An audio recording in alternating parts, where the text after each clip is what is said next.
I'm Rick Smith, and this is Labor History in 2.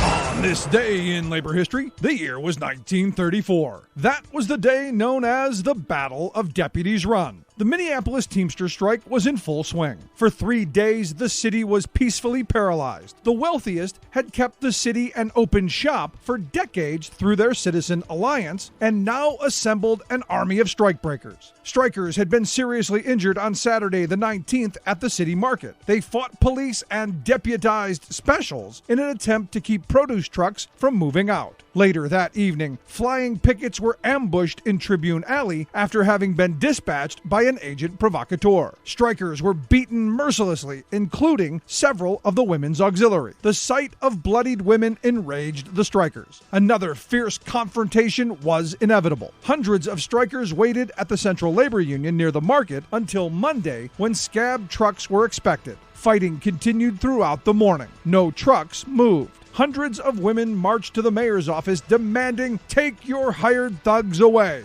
Anti-union violence so outraged building tradesmen that 35,000 walked off the job in sympathy. Electricians, painters, and iron workers all reported to strike headquarters. Then, on this day, that Tuesday, the decisive battle began. Tens of thousands amassed in the market on the side of the Teamsters, as deputies would attempt to move the produce trucks out. Strike leader Farrell Dobbs noted it became a free-for-all. The police stayed back as strikers and deputies battled it out until finally the deputies dropped their clubs, turned tail, and fled. Union forces cleared the market of every last scab, cop, and deputy. Historian Brian Palmer notes an intense and deadly confrontation was over in short order, and it left the Union in command. Like what you hear? Check out more at laborhistoryin2.com.